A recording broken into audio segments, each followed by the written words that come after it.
Vai ir. Isso, boa. Bom, gente, então, boa tarde a todos.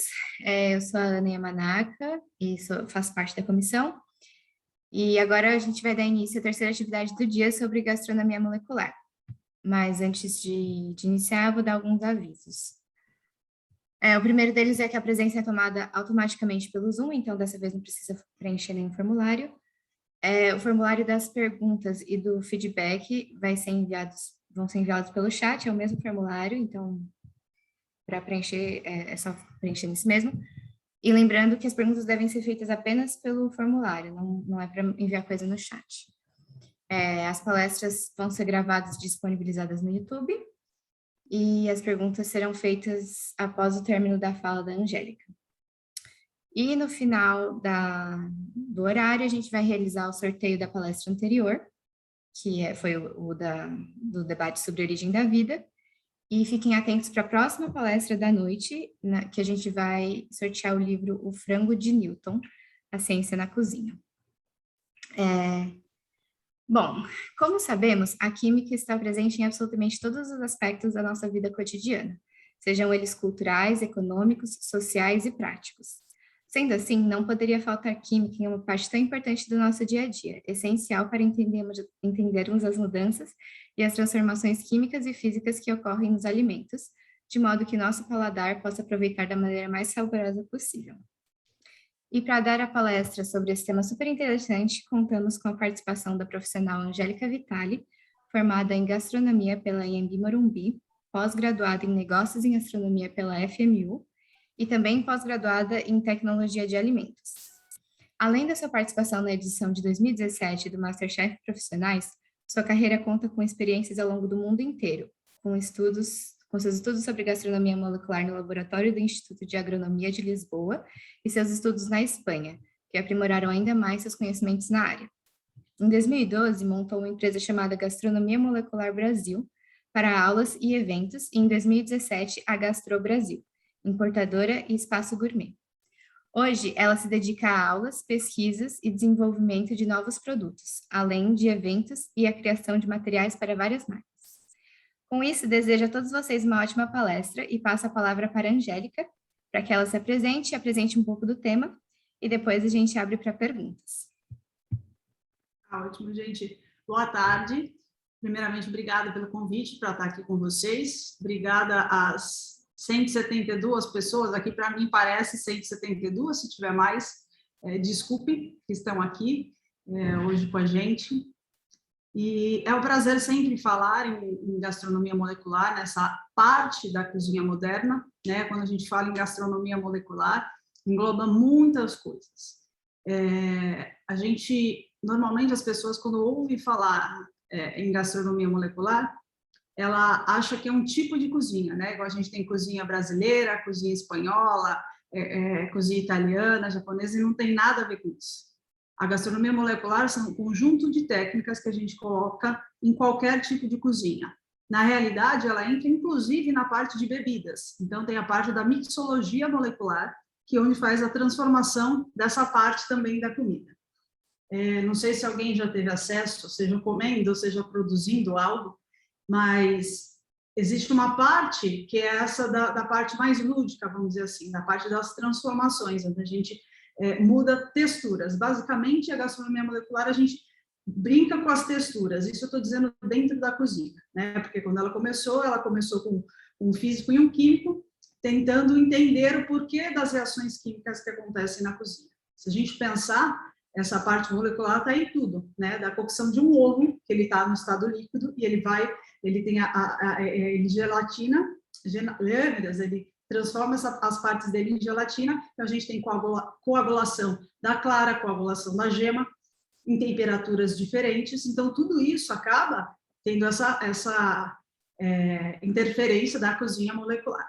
Mas quando a gente fala ela abertamente, primeiramente as pessoas entendem de fato que ela é só essa parte de transformação de texturas, né? Essa brincadeira de ter uma gema, por exemplo, que não é de ovo, né? Não é a gema própria, mas é uma gema feita com manga. Então, essa brincadeira que se faz, todo mundo tem essa alusão quando a gente fala em gastronomia molecular. mas na realidade ela tem uma parte muito ampla, que é a gente ter, por exemplo, em alguns processos dentro da cozinha, que a gente tem horas para, por exemplo, reduzir o molho. Né? Eu tenho um fundo de carne, um caldo de carne, que ele já chegou no sabor que eu quero, e sei lá, eu tenho 10 litros desse caldo. Porém, para ele chegar na textura, né, ele estar espesso como eu quero, eu vou reduzir isso até sobrar 1 litro. E aí eu tenho 9 litros que se evaporaram, né, que foi embora, mudou o meu sabor. Eu tive uso gigantesco de gás ou energia. Então, com alguns produtos, a gente consegue reduzir isso e sem fazer mal para a saúde. Né? Os produtos que a gente usa na gastronomia molecular, eu posso mostrar alguns para vocês, por exemplo, o agar-agar. O agar-agar é um gelificante extraído de algas, que é utilizado muito comumente na gastronomia em geral. Né? Muita gente traz a parte de gelatina só para coisas doces, né? Quando a gente fala em gelatina, já pensa em algo doce, não tem nada disso. A gente tem infinitas gelatinas salgadas. A gente tem, por exemplo, uma goma xantana, que é um espessante incrível, e se vocês começarem a ler o rótulo, vai ter goma xantana e um monte de coisa. No ketchup tem, na mostarda tem. Enfim, uma infinidade de molhos que vão goma xantana. Por quê? Porque ele me ajuda a espessar.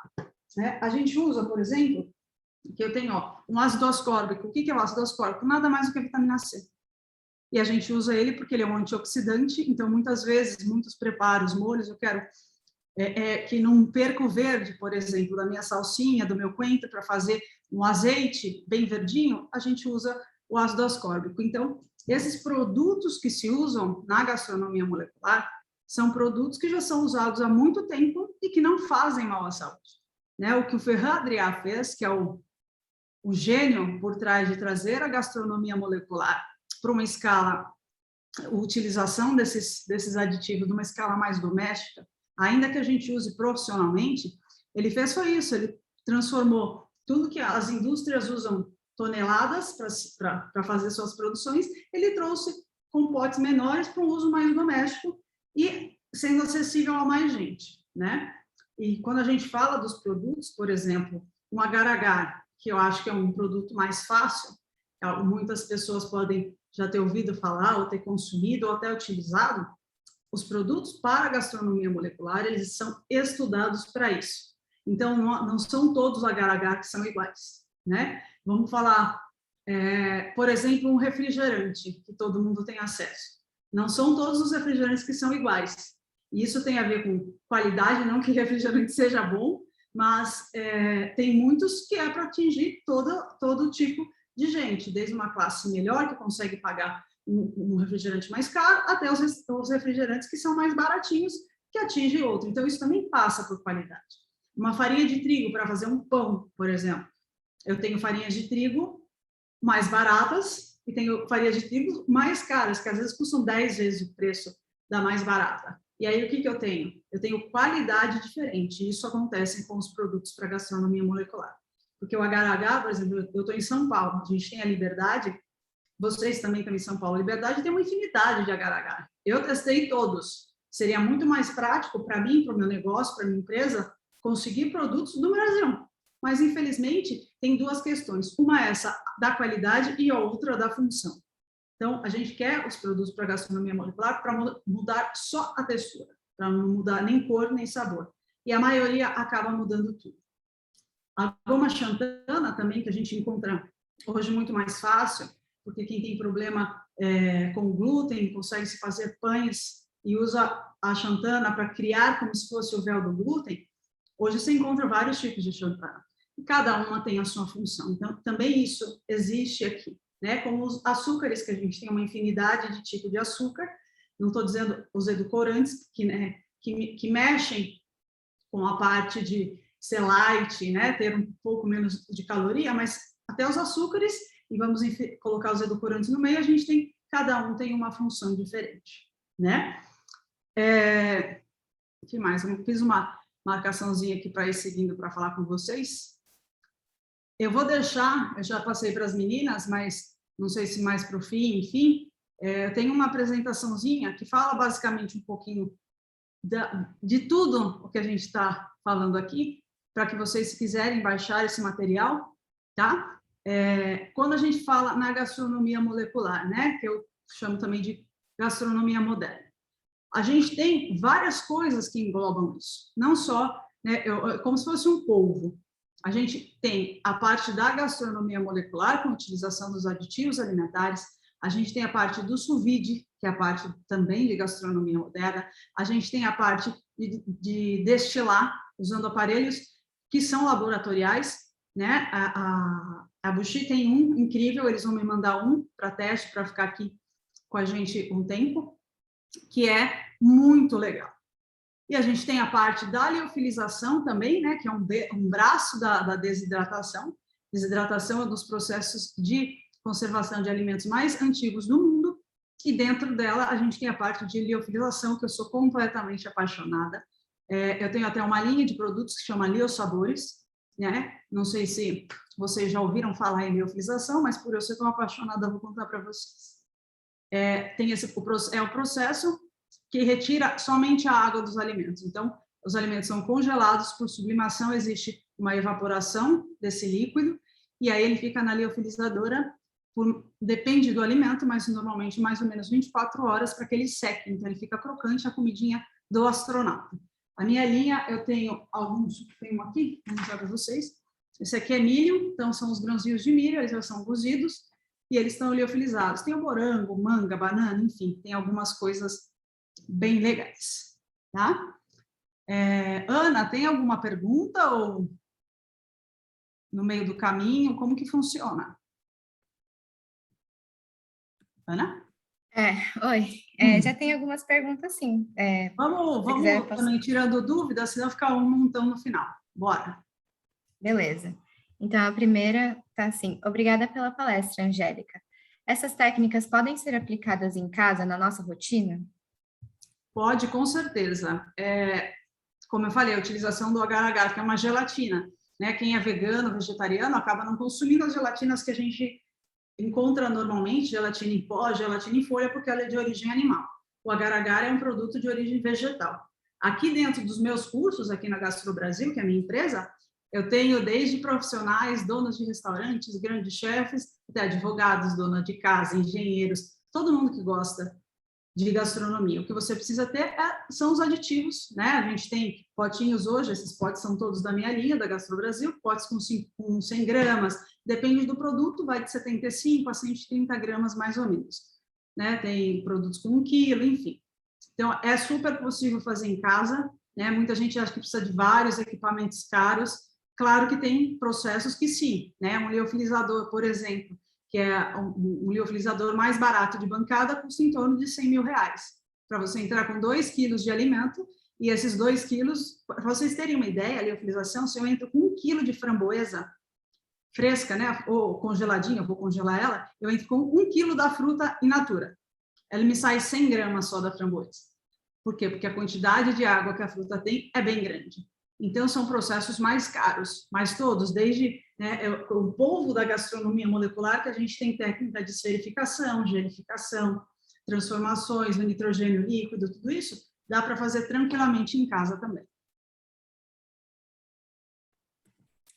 Legal. Então, uma segunda pergunta. Boa tarde, Angélica.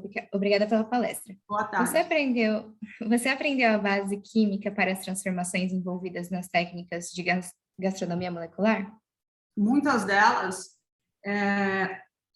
quando eu ensino para os alunos, eu não entro muito na base química, isso é muito complexo, porque isso vai de acordo com o alimento que eu estou trabalhando, com o aditivo que eu estou trabalhando, então eu teria que ter uma coisa muito grande.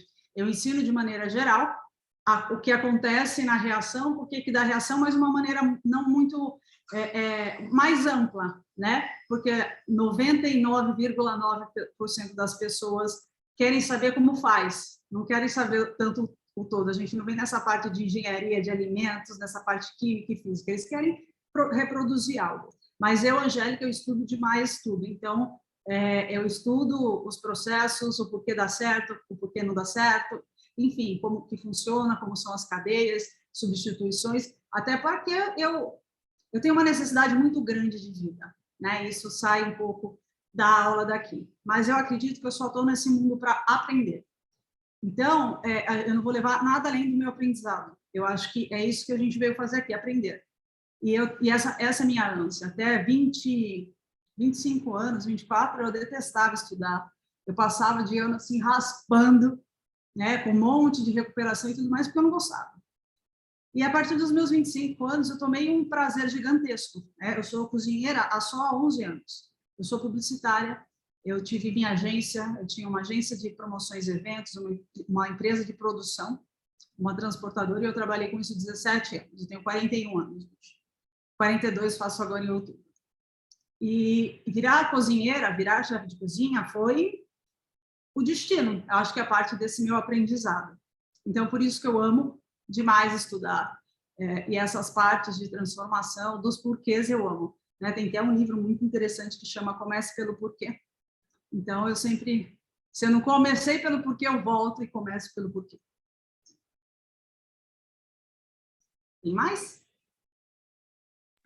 Tá certo, tem mais. Terceira pergunta. Como incorporar essas técnicas no nosso dia a dia? Lembro de alguns sorvetes com nitrogênio líquido no MasterChef. Dá para fazer em casa? Dá para fazer em casa tranquilamente. Até no meu Instagram, hoje eu publiquei um videozinho da aula que eu tive sábado, que mostra eu fazendo um sorvete aqui com a batedeira. Aqui em São Paulo, o que você precisa ter é... Vocês já tiveram contato com nitrogênio líquido aí nas aulas de vocês? Alguém já brincou? Sim, mas é que tem muita gente aqui que ainda não chegou aí para o laboratório, né, devido à pandemia. Mas acho que Você já é teve, bastante Ana? gente. Eu já. Você pôs a mão nele? Não, Não? acho que Porque não. é proibido?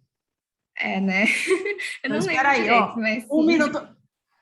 Essa aula de hoje que eu estou fazendo, essa palestra, enfim, para mim é muito Uhum. engraçado não ver a cara das pessoas, porque a maioria de todas que eu faço, fica todas as carinhas aqui assim, ó. Aí eu fico vendo reações, enfim. Mas só um Uhum. minutinho que eu vou pegar o nitrogênio líquido aqui para mostrar uma coisa para vocês, tá? Legal, tá bom.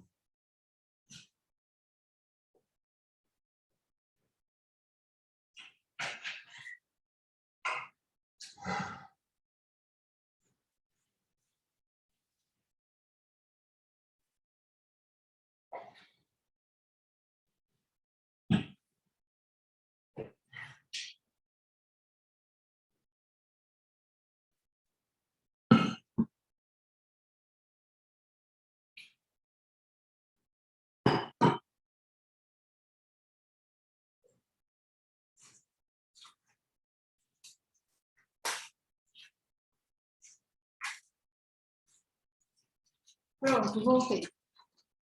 Então, por exemplo, o nitrogênio líquido, ele é um nitrogênio, né, um gás, e ele está líquido porque ele está a menos 196 graus. E aqui, ó, eu tenho um cilindro, né, um botijão normal do nitrogênio líquido, mas aqui eu tenho essa panelinha, não sei se vocês manipulam ele aí, tem que ser sempre, para essa manipulação entre o cilindro e o que eu vou fazer, eu tenho uma panelinha que ela é dupla de aço inox, não pode ser essas garrafas térmicas de vidro. Eu já vi até faculdade ensinando para colocar, isso é extremamente perigoso, tá? E aqui a gente não pode vedar, porque isso estoura. Ele quer evaporar e ele vai ter evaporação dele, tá? Aqui eu tenho uma panelinha que é para isso, ó.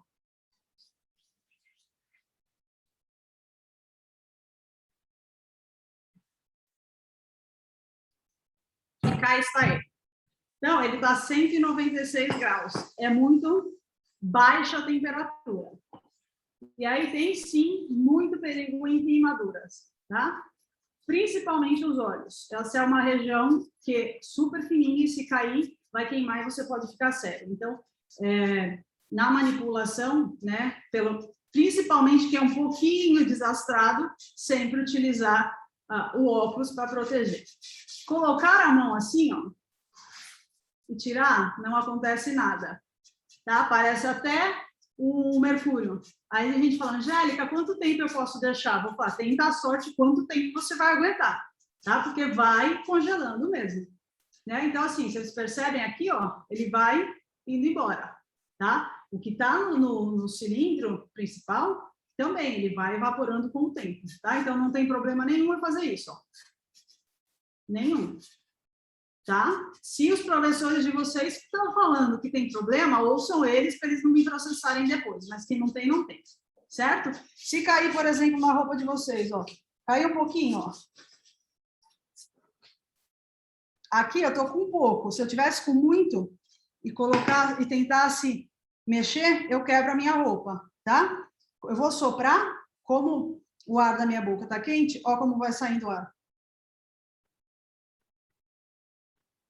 Daqui, tá? É só deixar parado.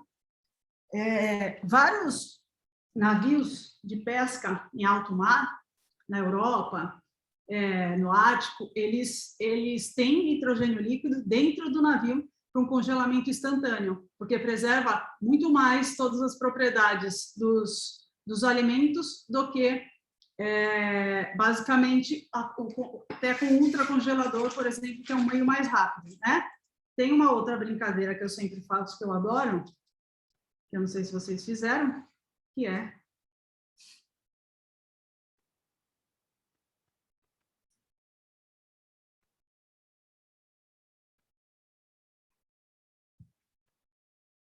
soltar essa fumaça. Suspiro, nunca coloquem nenhum alimento que tenha água, tá? Coloca suspiro, pipoca, um salgadinho, enfim, bem sequinho, ó.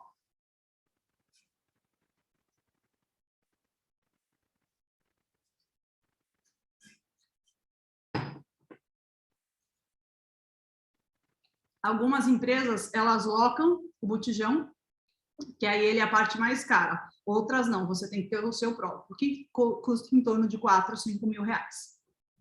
Respondido? Tem mais, Ana? Super respondido. Muito legal. Tem mais sim, tem bastante, inclusive. A Bora. gente está até filtrando. Mas a quarta tá aqui.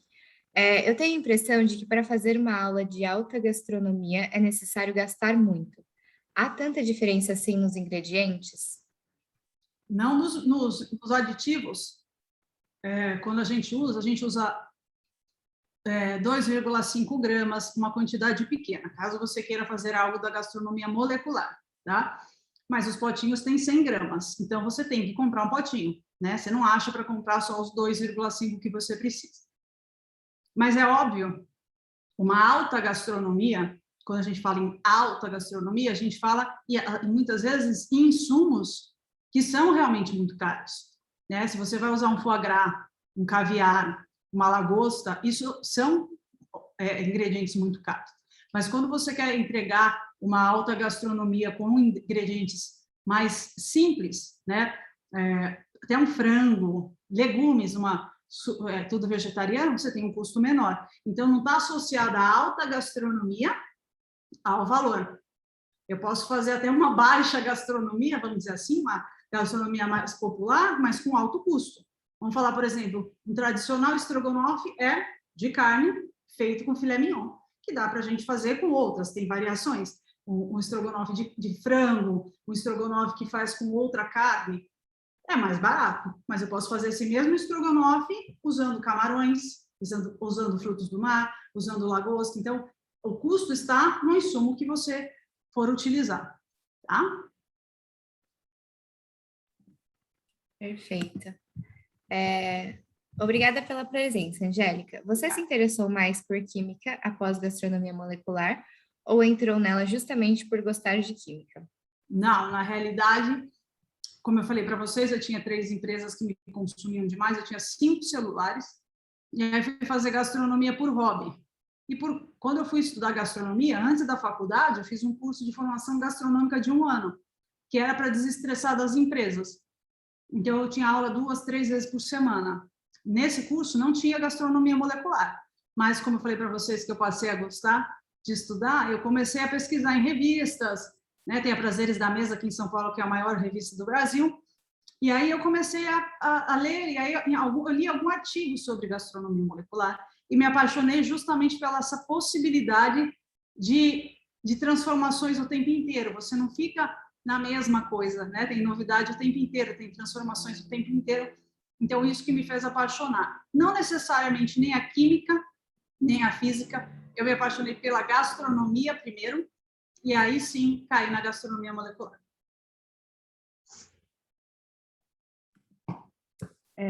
Próxima pergunta. Qual foi a técnica mais difícil que você teve que estudar/trabalhar? A técnica mais difícil é a próxima que eu vou aprender. Isso é o tempo inteiro, né?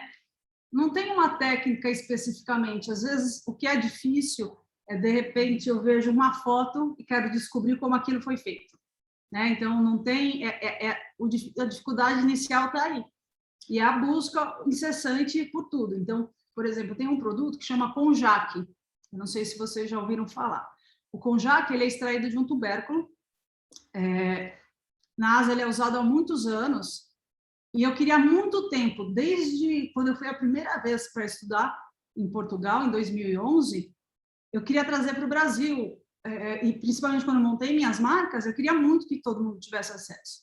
Porque ele é um produto que eu consigo fazer infinitas coisas, ele tem baixíssima caloria, né? Então, até no mercado, hoje vocês acham macarrão com jaque, que é um saquinho, ali ele já está pronto. Mas com esse pozinho, a gente tem 599 alterações que se faz. E quando eu trouxe a primeira vez, lá eu não aprendi, mas eu comprei muitos produtos para trazer e trouxe. E aí eu não conseguia ter a reação com ele.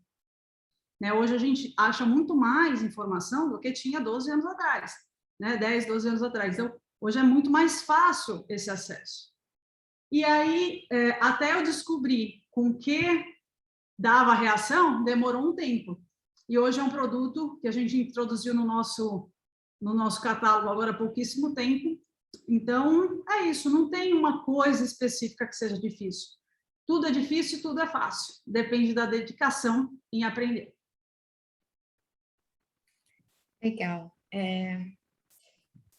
Próxima pergunta. Qual a vantagem de consumir um alimento liofilizado em relação ao alimento in natura? Um alimento desse tipo afeta a hidratação do corpo? Não tem nada a ver. Não existe vantagem e não existe desvantagem, tá? Claro que um alimento in natura é sempre a primeira opção e a melhor opção, justamente pela sua quantidade de nutrientes. A vantagem, se você me falasse qual é a vantagem de consumir um alimento liofilizado ou um alimento desidratado, aí sim eu te diria várias, tá? Porque, por exemplo, na desidratação, depende de onde se desidrata, a gente tem a sobra de nutrientes, 20%, 30% dos nutrientes numa fruta, vamos falar de uma banana, por exemplo. Na liofilização, sobra mais ou menos de 90% a 95% dos nutrientes. Então, assim, in natura, óbvio que vai ser sempre melhor, não tem vantagem nenhuma. Agora, o liofilizado, aonde está a vantagem aí em relação ao in natura? Se eu trabalho, ou se eu tenho um dia a dia cheio, que eu coloco uma banana dentro da minha bolsa para eu comer mais tarde, enfim, muitas vezes eu esqueço aquela banana lá, ou ela amassa dentro da bolsa, enfim. A gente tem um saquinho de bananas liofilizadas, onde estão com todos de 90% a 95% dos nutrientes e muito mais fácil de carregar e tem uma vida útil muito maior do que a banana in natura. Então, hoje, dentro dos nossos clientes, da linha da Lio Sabores, eu tenho, claro, todo o pessoal de restaurantes, de hotéis, que consomem, mas eu tenho bastante gente que deixa de lanche para o filho levar para a escola, por exemplo. Um monte de gente que trabalha, que tem a vida corrida, que não tem tempo de ter fruta, que eu trago fruta para o trabalho e acabo estragando, porque ou eu esqueço de comer, enfim. Então, a vantagem está aí, mas a maior vantagem da liofilização está em cima da desidratação. Certo, interessante. Outra pergunta. Olá, amo gastronomia e pelo fato de cursar química, a gastronomia molecular me fascina demais. Só que, infelizmente, vejo que a gastronomia molecular é normalmente vista como algo inatingível pelo público geral. Como podemos democratizá-la e tirar esse misticismo que a maioria da população tem sobre ela? Eu acho que democratizá-la, eu nem acho que seria interessante, né? Senão vira mais uma coisa. Eu acho que as pessoas, ela era muito mal vista lá atrás, porque quando se começou a fazer, principalmente aqui no Brasil, começou a transformar o prato inteiro, né? E as pessoas começaram a usar em excesso, mudando tudo. E assim, Muita gente fala para mim, Angélica, quando você vai montar um restaurante de gastronomia molecular? Eu digo, nunca. Eu não quero comer só, porque quando a pessoa fala um restaurante de gastronomia molecular, ela tem a visão que é exatamente isso, só tudo transformado. E eu não acho legal, né? Eu, Angélica, não acredito, estou dando a minha opinião pessoal. Cada um faz da sua cozinha o que quiser, tá? Eu estou falando eu. Eu gosto de dar um toque, né? Aí na apresentação que vocês vão ter acesso, por exemplo, aqui eu tenho um ceviche que eu fiz, um ceviche de caju, nesse desenho. Então, o ceviche, normalmente, ele é finalizado com o quê? Com coentro picado. Aqui eu fiz um caviar de coentro. Né? Então, assim, utilizar para dar um toque, para dar um diferencial, para criar uma experiência, uma expectativa, algo diferente para essa pessoa. Aqui, eu tenho uma salada de frutas, mas é um espaguete de salada de frutas.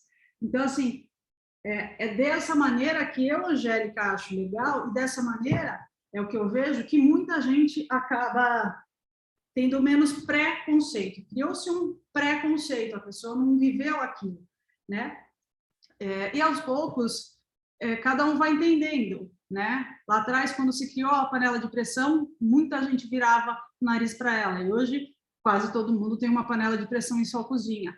Então, é questão de costume. Muita gente tem muita relutância ao novo, e isso é uma pena, porque o novo pode ser muito mais incrível do que era o antigo.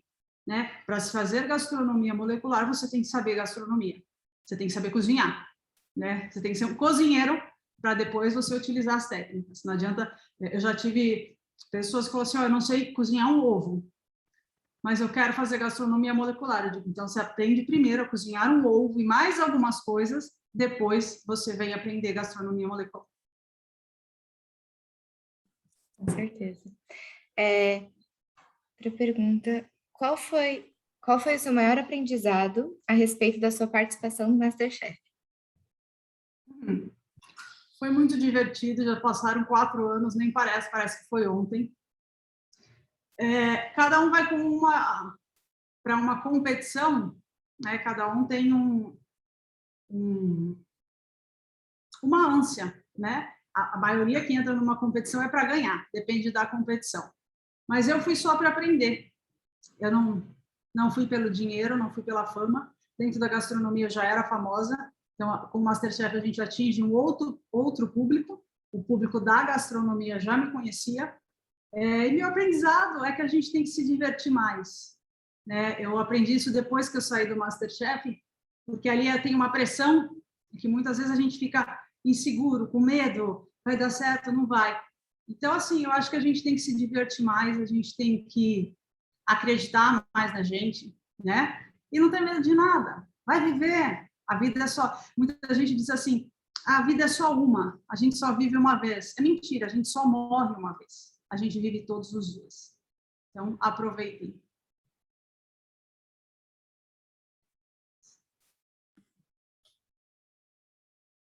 Tem mais? Opa, tem, está conseguindo me desmutar.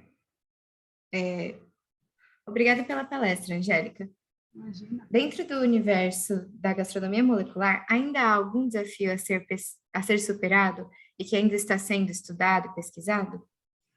Eu acho que não só no universo da gastronomia molecular, isso é uma coisa que vai em todas as áreas e até na nossa vida, né? Não tem uma coisa específica, nem que se eu vivesse 200 anos eu ia saber tudo de gastronomia molecular e iria ser descoberto tudo em gastronomia molecular.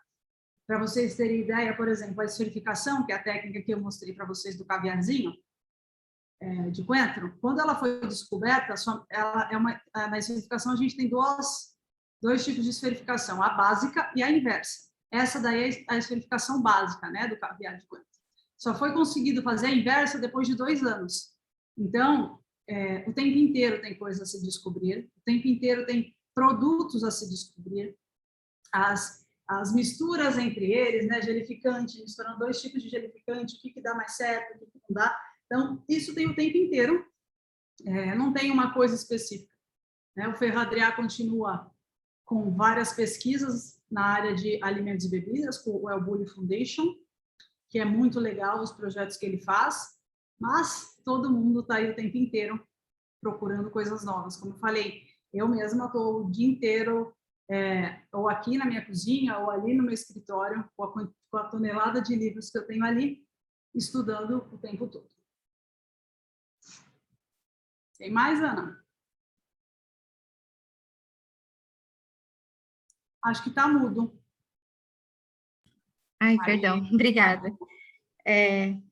Você falou que muitos dos produtos utilizados muitas vezes são importados do exterior. O que impede que esses produtos sejam produzidos aqui no Brasil? Boa pergunta. Assim, eu acho que tem questão com tecnologia e querer, né? Porque, basicamente, tendo bons químicos e boas fontes da matéria-prima bruta, conseguiria se ter. Então, por exemplo, no Brasil, a gente tem produtor de agar-agar, mas o produto dele, para mim, a qualidade não é boa.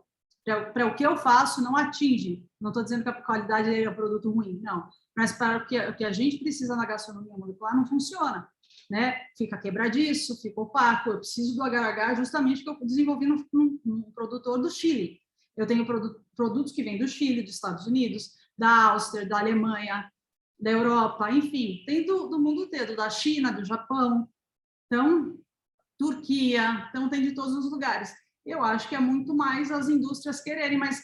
E tem uma outra coisa, eu acho que o volume de vendas muitas vezes não justifica você produzir. Por quê? Porque tem grandes indústrias que já têm know-how há 1000 anos, que ou montaram escritório aqui, ou tem distribuidores aqui no Brasil. Então, se começar um negócio novo, né, para se vender, muitas vezes o custo, as contas acabam não fechando no final. Ok. Oi, Angélica, boa tarde. Estou adorando a palestra. Gostaria de saber como a prática da gastronomia molecular vai de encontro com a gastronomia orgânica e natural, por exemplo. Como eu falei lá no começo, ela cabe em qualquer tipo de gastronomia, né? Ela não é um tipo de cozinha. Então, ela entra em qualquer lugar. Eu consigo fazer de uma entrada, um prato principal, uma sobremesa, consigo fazer bebidas em qualquer área.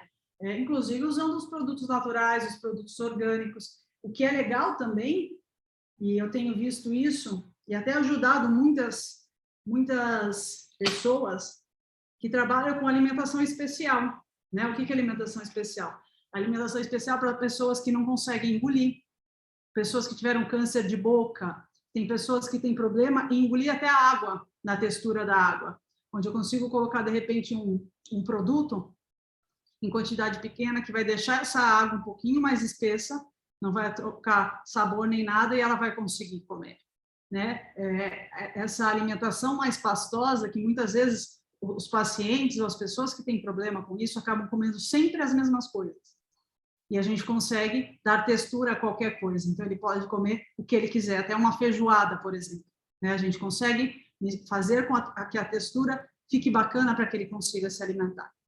Então, ela entra em todas as vertentes. Na gastronomia vegana, vegetariana, nessa parte mais orgânica, vegana e vegetariana, pelas possibilidades que a gente tem dos gelificantes como o agar-agar, a capa, a iota, a gelana, que são todas de origem natural. Então, eles conseguem trabalhar muito, muito melhor. Mas não necessariamente a gastronomia molecular não está associada a nenhum tipo de cozinha, tá? Ela está associada a todos os tipos de cozinha.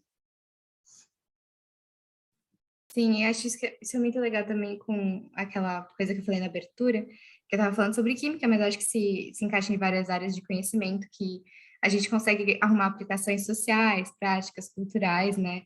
E acho que essa observação que você fez sobre os participantes, sobre os pacientes de câncer, tem muito a ver com isso. Total. Peraí, que tá cheio de perguntas. Que bom.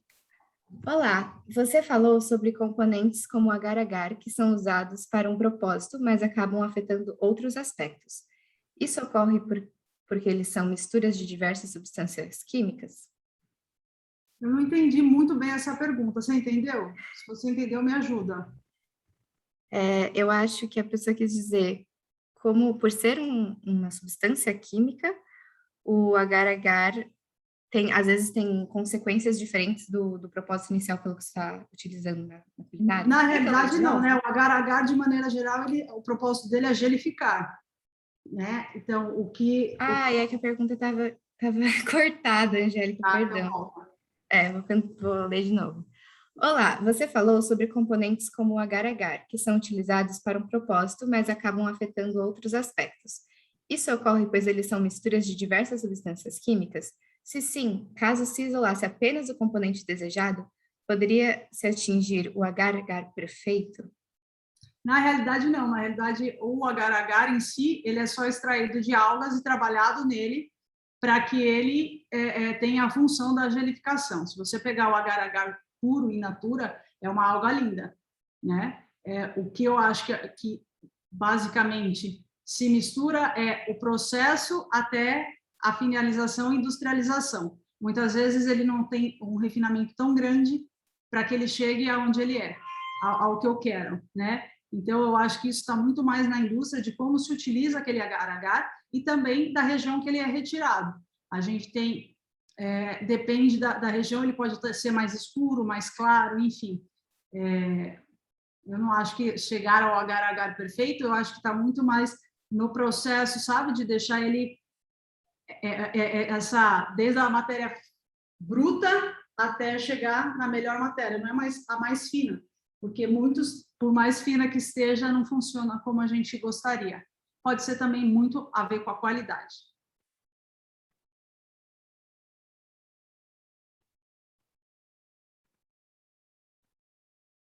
Tá mudo.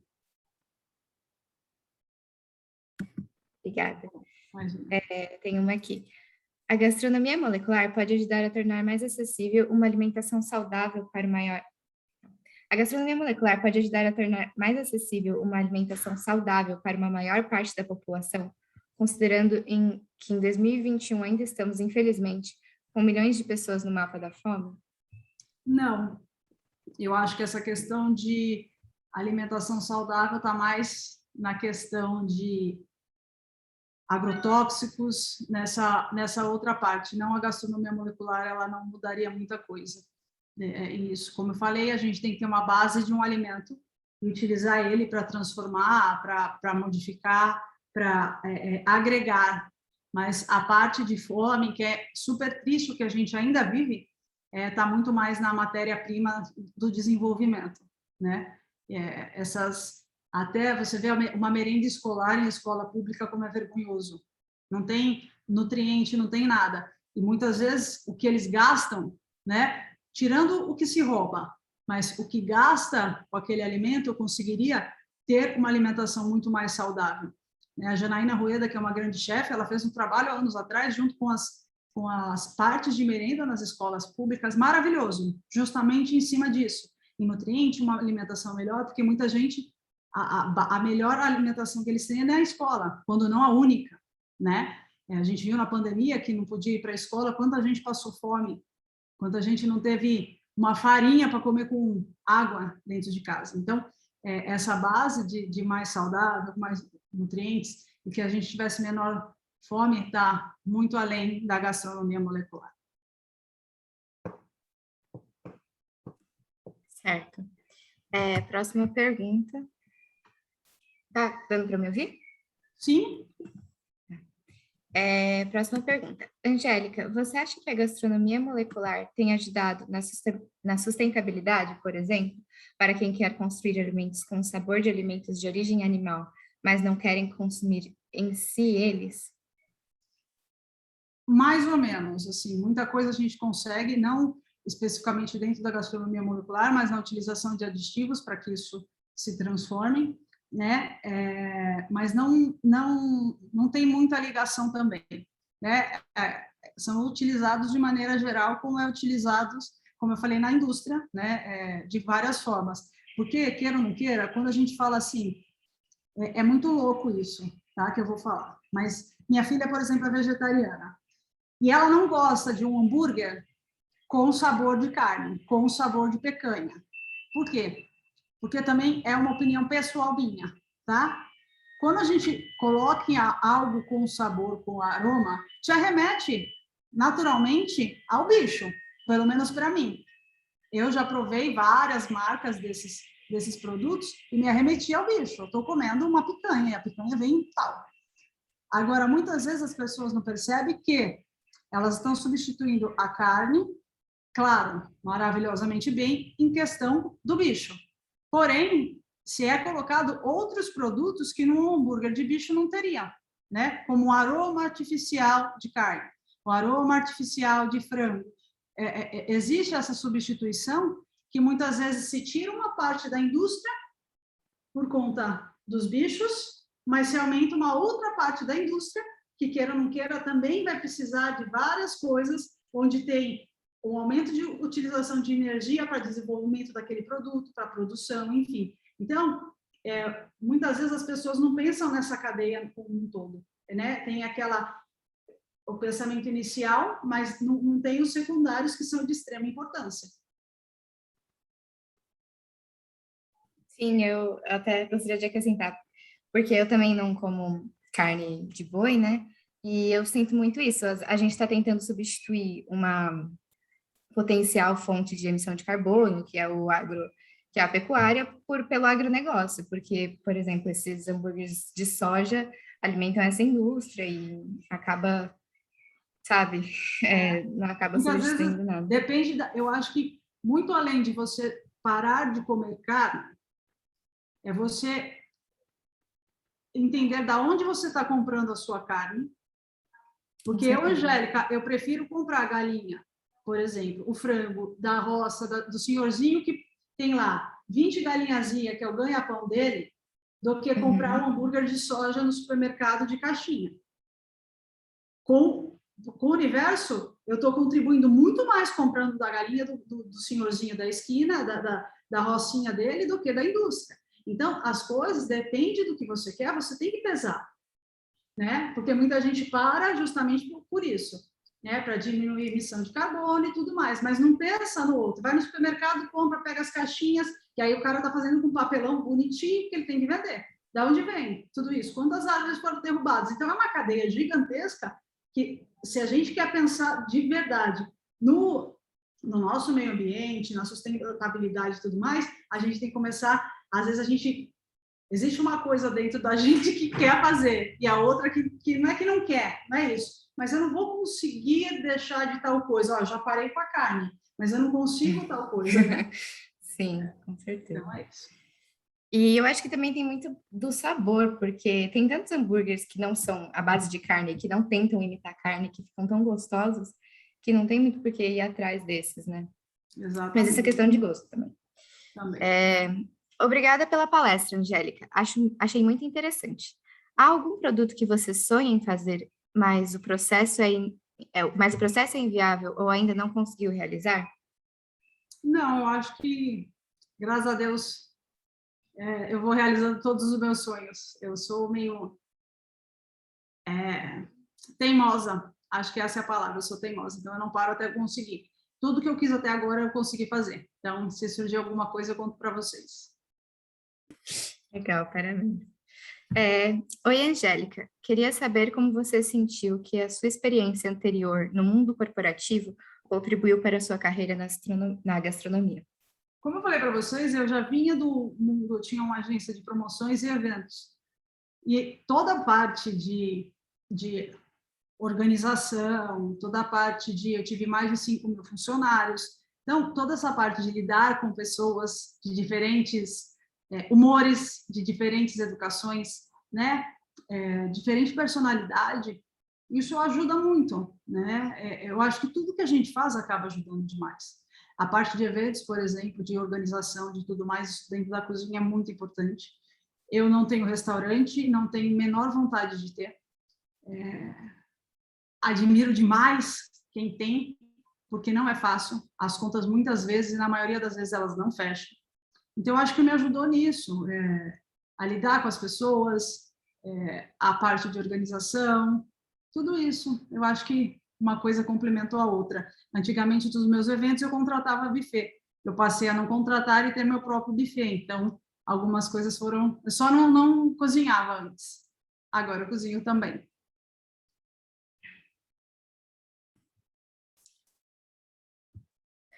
Próxima pergunta. Boa tarde. Tem alguma área específica que relacione a gastronomia molecular com os alimentos funcionais? Como essa área envolve a mudança das moléculas dos alimentos, há maior prejuízo nutricional ou menor? Ou não há relação entre os tópicos? Na realidade, eu acho que não tem muita relação, né? Ele está muito mais na maneira de cocção que você faz.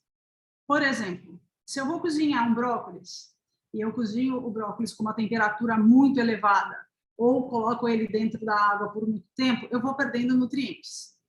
Se eu cozinho o brócolis com um vapor, né, ou com calor seco por pouco tempo, eu perco menos nutrientes. Então, eu acho que, no todo, ele está muito mais, em qualquer alimento, eu dei um exemplo do brócolis, mas o todo, ele está muito mais de como você trabalha o alimento. Você pode acabar com a raça dele, né? Tem gente que coloca o brócolis para cozinhar e deixa lá e esquece. Depois é melhor você beber a água do brócolis do que comer ele, na questão de nutrientes.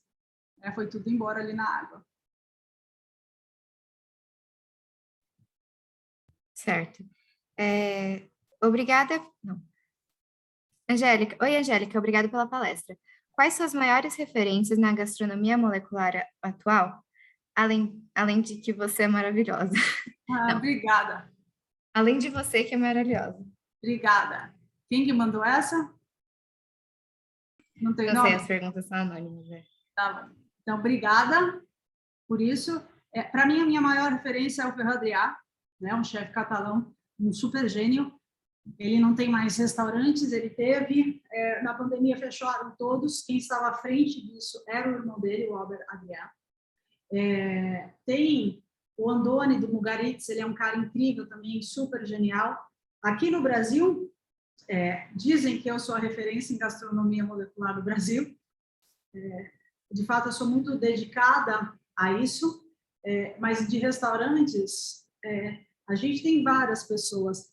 Eu falo do Ferran porque eu tenho um amor e um carinho por ele muito grande. Ele foi a minha primeira referência. Se eu mostrar para vocês a quantidade de livros que eu tenho ali, de vários chefes do mundo inteiro, o Granadzaki também, que é maravilhoso, do Alinea, fez aqui um balão com gás hélio comestível, que é um clássico. Eu estou olhando para o lado para ver meus livros.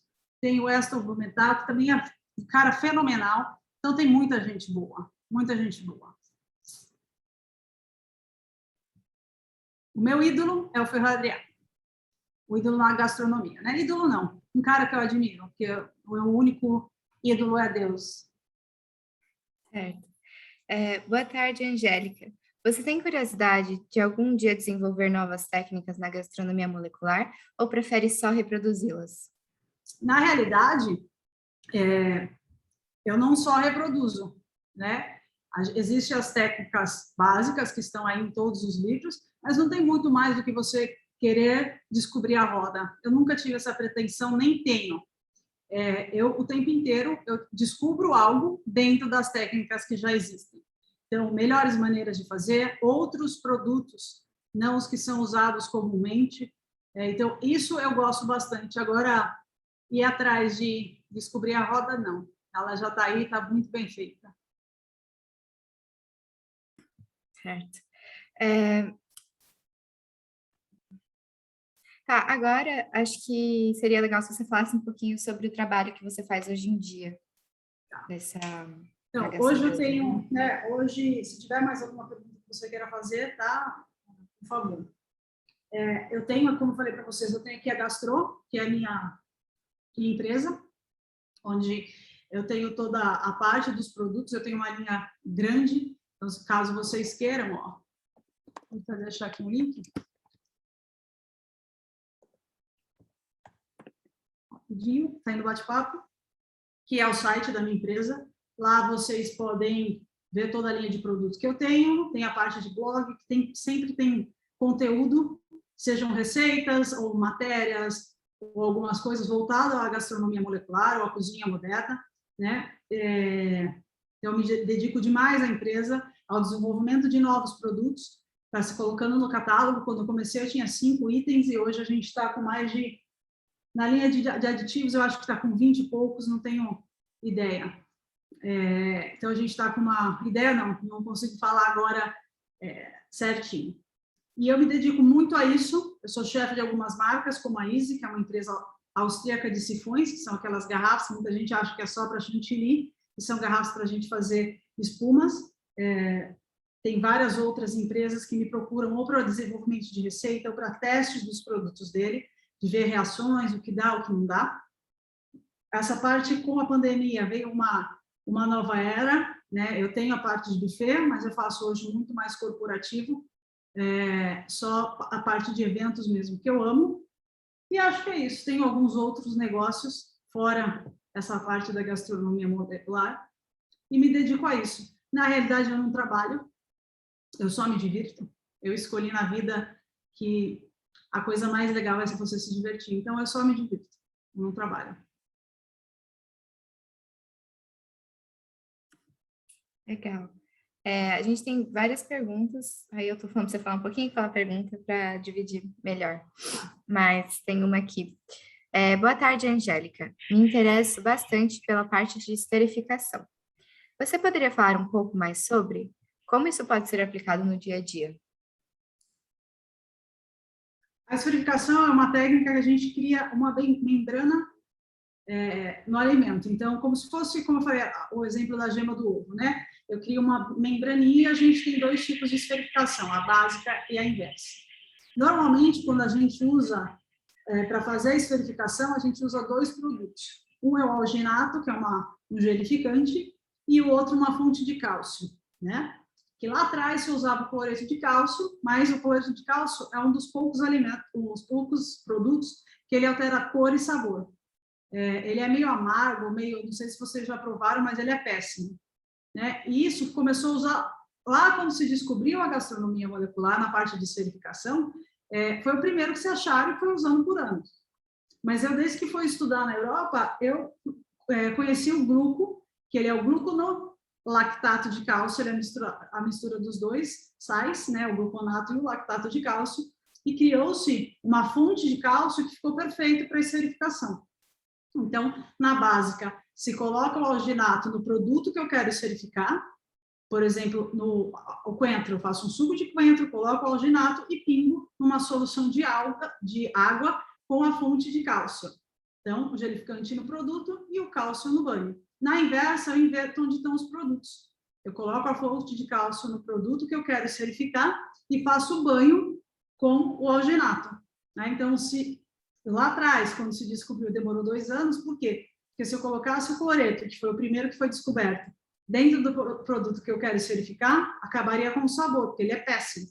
Só depois de 2 anos que conseguiram, primeiro começaram a fazer a esferificação inversa, utilizando só o lactato, que não altera o sabor, até chegar nessa junção dos dois sais. Respondido? Acho que sim.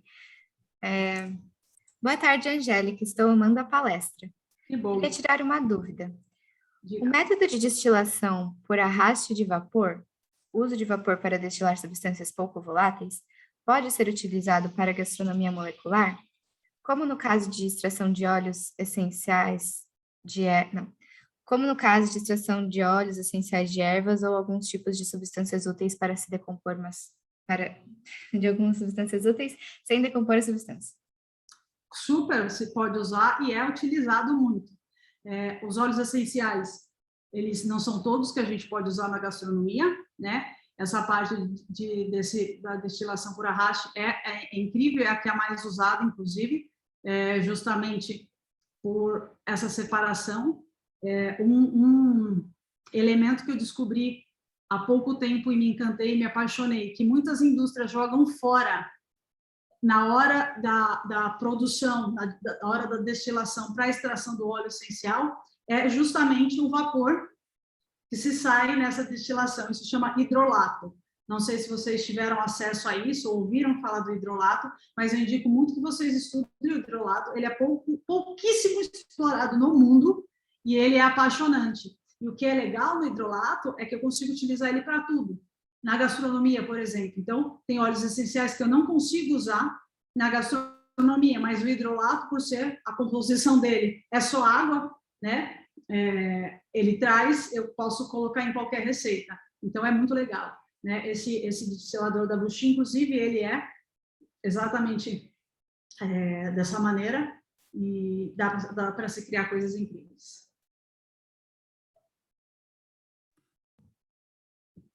Certo. Temos outra pergunta aqui. Qual o primeiro passo para entrar nessa área? Acredita que ser química iria facilitar? Não, para entrar na área da gastronomia não iria facilitar, porque também não ia prejudicar. Ser química vai te ajudar se você for trabalhar em alguma indústria, porque muitas vezes as indústrias elas necessitam de pessoas, principalmente na indústria de alimentos mesmo, elas precisam de pessoas para teste de desenvolvimento das coisas. Mas se for para a área de gastronomia, não vai te ajudar. Você vai ter que fazer uma faculdade de gastronomia mesmo, que esse nem restaurante, nem hotéis, nem nada disso precisa de uma química dentro. Ela precisa de uma cozinheira, né? Então, mas para a parte da indústria, com certeza, é uma área, e te digo mais, é uma área pouco explorada. Tem pouca gente que consegue ir para essa parte de alimentos, de desenvolvimento de reações, e tem crescido muito. Antigamente, as indústrias de aditivos alimentares, elas tinham, por exemplo, o agar, pronto. Hoje, eles criam soluções para melhorar. Então, eles criam soluções, por exemplo, o agar com a xantana. Para o cara que quer fazer tal coisa, ele já vende industrialmente os sacos grandes da solução pronta. O cara não vai ter que comprar 2 produtos e misturar lá no negócio dele, na indústria dele, entendeu? Então, isso tem crescido e é muito carente.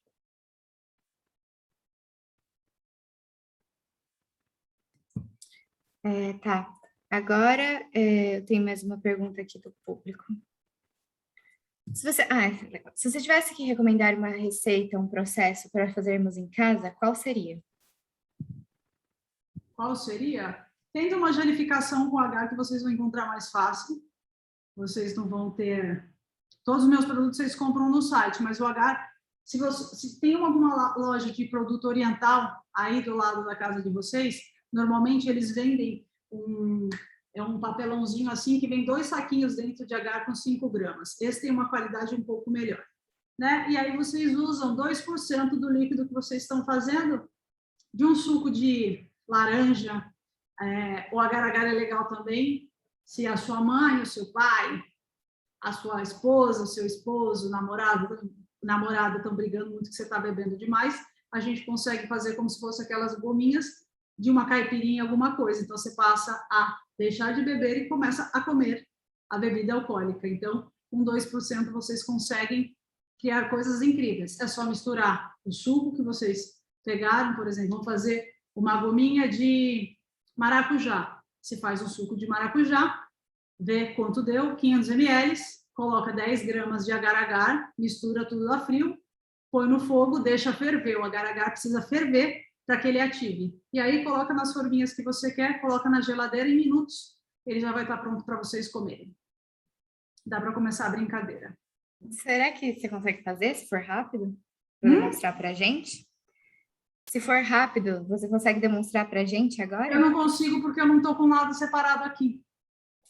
Tudo bem.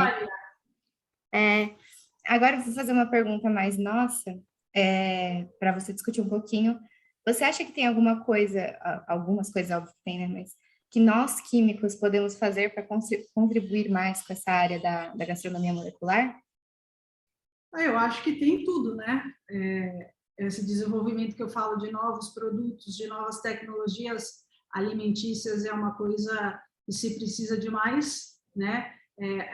As soluções, eu acho que de ingredientes e tudo mais. O que acontece muitas vezes você já tem no mercado muito produto que dá para se colocar na gastronomia molecular, mas ele não é falado, ele não é testado, ele não teve testes de uma maneira menor, sabe? Então, tem produtos, por exemplo, que a gente desenvolve, que ele é usado na indústria de biscoitos, por exemplo. E tá lá. Só que eu posso trazer ele para uma escala mais doméstica, que vai me ajudar na confeitaria, na panificação de outras maneiras que não foram testadas.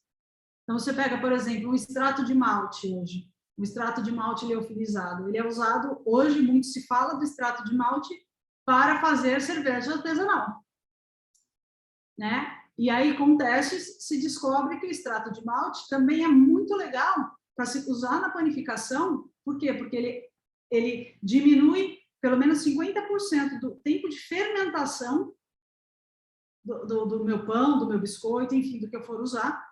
E aí, a caramelização, a reação de Maillard é muito mais rápida, eu deixo aquele douradinho bonito, sem ter que passar muitas vezes. Tem gente que deixa tanto tempo que passa, o pão fica um pouco mais duro. Então, tem vários outros testes, né? O extrato de malte, vocês já comeram ovo maltine, o ovo maltine é 75% de extrato de malte. Tem chocolate. Então, tem várias coisas que, com certeza, vocês são essenciais para a gastronomia de maneira geral.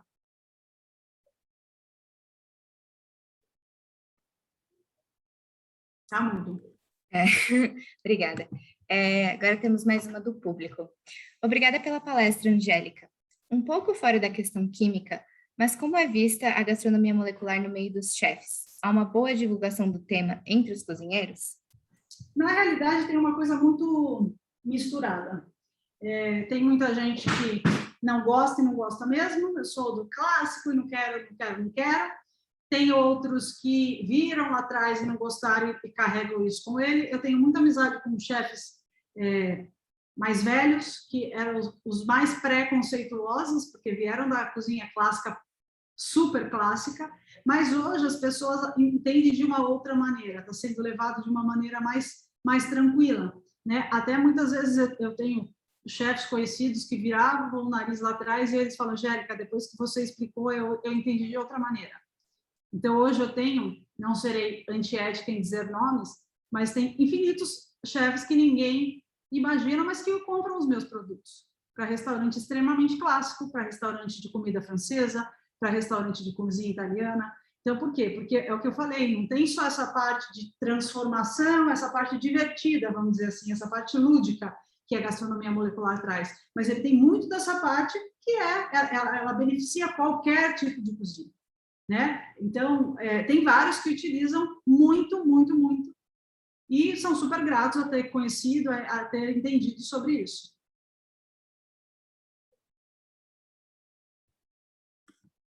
Tem mais? Tem sim. Boa tarde, Angélica e Ana. Boa tarde. Existe alguma técnica, composição ou algo do gênero que ajuda as pessoas que querem deixar de comer carne, porém possuem paladar infantil e têm dificuldades em comer verduras e vegetais? Olha, eu posso ser sincera, não tem nada a ver com gastronomia. Estão preparados? Procure um psiquiatra. O nosso maior problema não é nem paladar infantil. Isso, só lamento dizer, mas a culpa são dos seus pais, não é nem você que não gosta do negócio.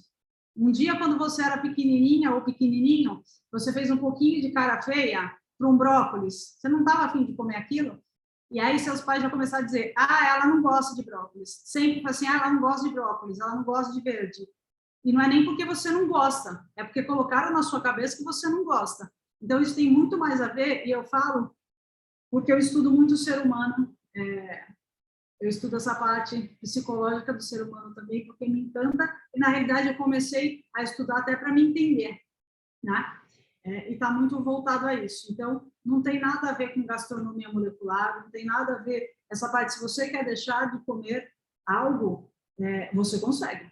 E só você consegue. Não sou eu, não é um médico, um endocrinologista, um nutricionista, ninguém vai te ensinar.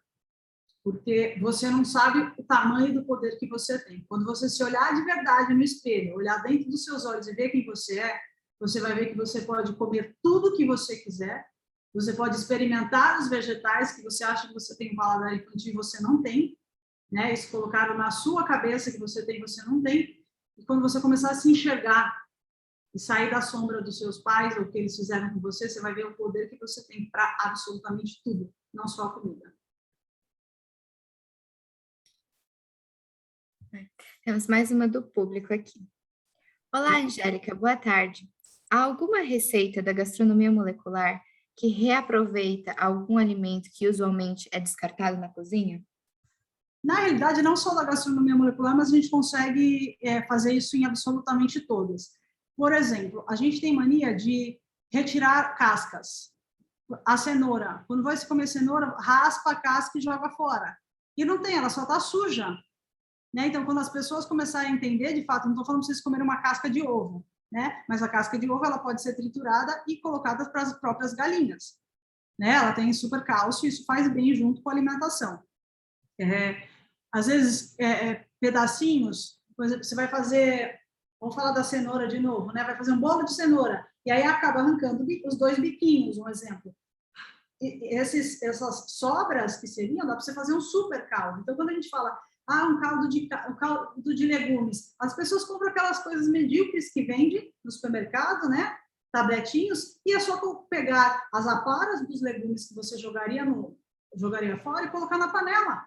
Você vai ter um caldo super nutritivo. Depois coloca na forminha de gelo, congela, faz os cubinhos. Então, tem esse reaproveitamento em absolutamente tudo. O que é legal na gastronomia molecular por exemplo, tem uma enzima chamada transglutaminase, que ela é uma super bonder de proteína.